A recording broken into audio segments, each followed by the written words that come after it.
Hello everyone, आज हम बात करने वाले हैं CCSU LLM एंट्रेंस एग्ज़ाम 2026 के लिए हिंदू लॉ के MCQ टाइप क्वेश्चंस के बारे में। चलिए आगे ध्यान से पढ़ते हैं, ठीक है। Hindu law is categorized primarily as which type of law? Civil law, personal law, constitutional law, criminal law. इसका करेक्ट ऑप्शन है पर्सनल लॉ। हिंदू लॉ एक पर्सनल लॉ है, ठीक है। Manusmriti is fundamentally related to which discipline? Manusmriti जो है वो फंडामेंटली कौन से डिसिप्लिन से रिलेटेड है? इकोनॉमिक्स से, पॉलिटिकल साइंस से, या फिर मेडिकल जूरिस्प्रूडेंस से, या लॉ से। इसका करेक्ट ऑप्शन है लॉ से। Who was the author of the Dayabhaga? आपको तो पता ही है कि मिताक्षरा एंड दायाभागा के बारे में कि दो स्कूल एग्जिस्ट करते हैं। मिताक्षरा जो होता है वो तो ऑल इंडिया में फॉलो किया जाता है, लेकिन जो दायाभागा होता है वो सिर्फ असम में एंड वेस्ट बंगाल में ही प्रैक्टिस में हैं। तो आप बताइए कि इसके ऑथर कौन थे? इसका करेक्ट ऑप्शन है option B, Jimutavahana. Jimutavahana is the author of Dayabhaga. Who among the following is the author of the famous work Mitakshara? Mitakshara जो एक फेमस वर्क है उसके ऑथर कौन थे? इसका करेक्ट ऑप्शन बताइए। इसका करेक्ट ऑप्शन है ऑप्शन सी, विजनेश्वरा। विजनेश्वरा जो थे हमारे वो मिताक्षरा स्कूल के ऑथर माने जाते हैं। एंड दायाभागा के तो अभी हमने पढ़ा ही था कि जिमुत वाहना जो थे वो दायाभागा के ऑथर थे, ठीक है। Mitakshara is an authoritative commentary on which ancient text? ऐसा कौन सा एंशियंट टेक्स्ट है जिसके ऊपर मिताक्षरा को लिखा गया है? क्योंकि मिताक्षरा तो एक कमेंट्री है। आपको इसका करेक्ट ऑप्शन बताना है, ठीक है। एंड इसका करेक्ट ऑप्शन है यज्ञवल्क्य स्मृति। विजनेश्वरा जो थे उन्होंने मिताक्षरा को एक डायरेक्ट एंड कॉम्प्रिहेंसिव कमेंट्री के रूप में लिखा था ऑन द यज्ञवल्क्य स्मृति, ठीक है। विच of the following is not a feature of Mitakshara coparcenary? आपको ना इसका करेक्ट ऑप्शन बताना है कि कौन सा फीचर नहीं है मिताक्षरा कोपार्सनरी का। इसका करेक्ट ऑप्शन है option B, obstructed heritage. Option B is the correct option. हमसे क्वेश्चन में क्या पूछा गया है कि मिताक्षरा कोपार्सनरी का कौन सा फीचर नहीं है? तो मिताक्षरा कोपार्सनरी का जो फीचर नहीं है वो है हमारा obstructed heritage. Because obstructed heritage जो बात करता है वो बात करता है दायाभागा की, यानी कि right upon death of the last owner. जबकि जो ओनर है उसकी डेथ नहीं हो जाती जब तक कि बच्चों को प्रॉपर्टी में हिस्सा नहीं मिलता। लेकिन मिताक्षरा स्कूल में क्या होता है, बच्चों को राइट बाय बर्थ, मतलब कि जन्म से ही उनको कोपार्सनर बना दिया जाता है एंसेस्ट्रल प्रॉपर्टीज़ में। इसका करेक्ट ऑप्शन है ऑब्स्ट्रक्टेड हेरिटेज, जो कि पार्ट नहीं है एंड फीचर नहीं है हमारा किस चीज़ का, मिताक्षरा कोपार्सनरी का, ठीक है। The landmark case of Hanuman Prasad versus Musammat Babui relates primarily to? किस चीज़ से रिलेटेड है ये लैंडमार्क केस हनुमान प्रसाद का? ये केस रिलेटेड है हमारा powers of a karta in a Hindu joint family, HJF, ठीक है। In which historic case did the supreme court decide that a woman can not be the karta of a Hindu joint family? Supreme court का ऐसा कौन सा landmark case है जिसमें कि supreme court ने बोला था कि एक वुमन जो है वो कर्ता नहीं हो सकती हिंदू जॉइंट फैमिली की? ये केस है हमारा CIT वर्सेस सेठ गोविंद राम एंड 1966 में ये केस हेल्ड हुआ था। करेक्ट ऑप्शन होने वाला है ऑप्शन बी। लेकिन 2005 के बाद डॉटर्स को कोपार्सनरी राइट्स मिल गया था अपनी ancestral properties. What is the exact legal status of a Hindu joint family? Exact legal status क्या होता है हिंदू जॉइंट फैमिली का?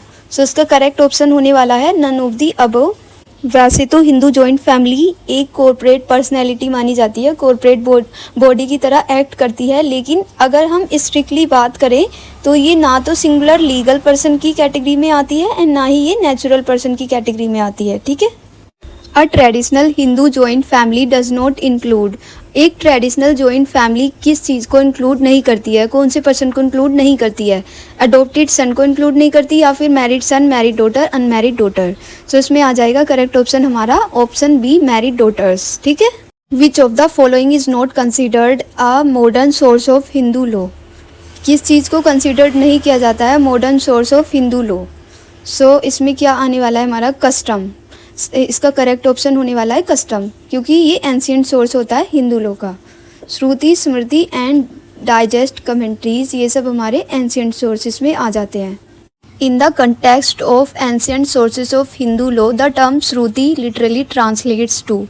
सो इसका करेक्ट ऑप्शन है श्रुति का क्या मतलब होता है? What was heard, क्या सुना हमने. श्रुति refers to the Vedas considered divine revelation heard directly by ancient sages. मतलब कि श्रुति वो होता है जो कि सुना गया हो. एंड श्रुति को ऐसे रेफर्स किया जाता है कि ये मतलब श्रुति जो होती है ना वो वेदास होते हैं जो एंशियंट सेजिस थे ना उन लोगों ने सुने थे, तो उन लोगों ने उसको वेदास में कन्वर्ट कर दिया. In the context of ancient sources the term smriti literally translates to. Shruti का तो मतलब होता है व्हाट वाज हियर्ड, ठीक है, ये तो हमने जान लिया. अब हम जानते हैं स्मृति का मतलब कि आखिर में स्मृति का मतलब क्या होता है. तो ये होता है जो कि हमें याद रह गया.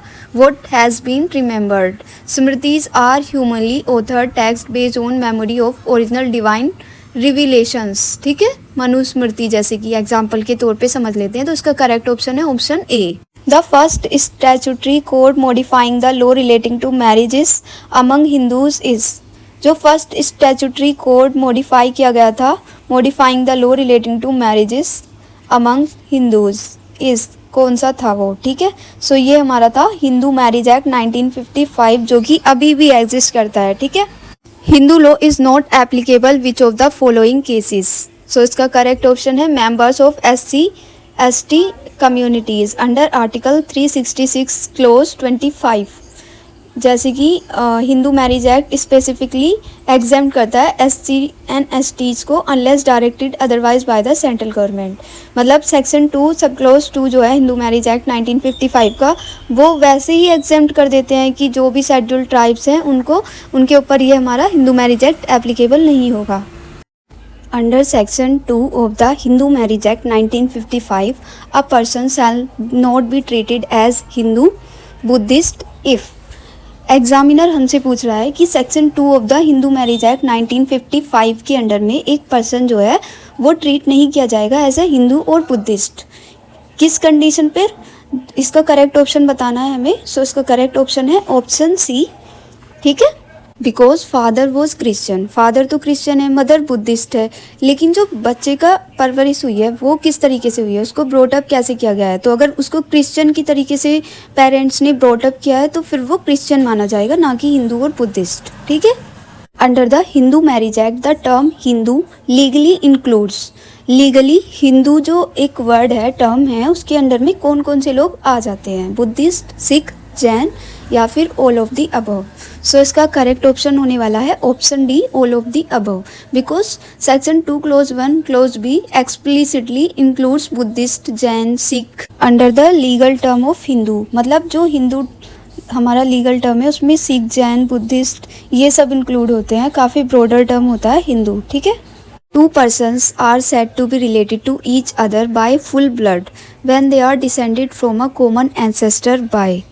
मतलब इसमें हमसे ये पूछा गया है एग्जामिनर ने कि 2 पर्सन ईच अदर से रिलेटेड हैं फुल ब्लड के through when they are descended from a common ancestor. So इसका करेक्ट ऑप्शन बताइए आप, option A, option B, option C या फिर ऑप्शन डी. सो इसका करेक्ट ऑप्शन है, सिंपल सी बात है, सेम वाइफ, ठीक है. सो ये डिफाइन है सेक्शन 3 क्लोज सी के under. Thank you so much guys for watching this video. If you like this video please share and subscribe. I will upload part 2 of this video.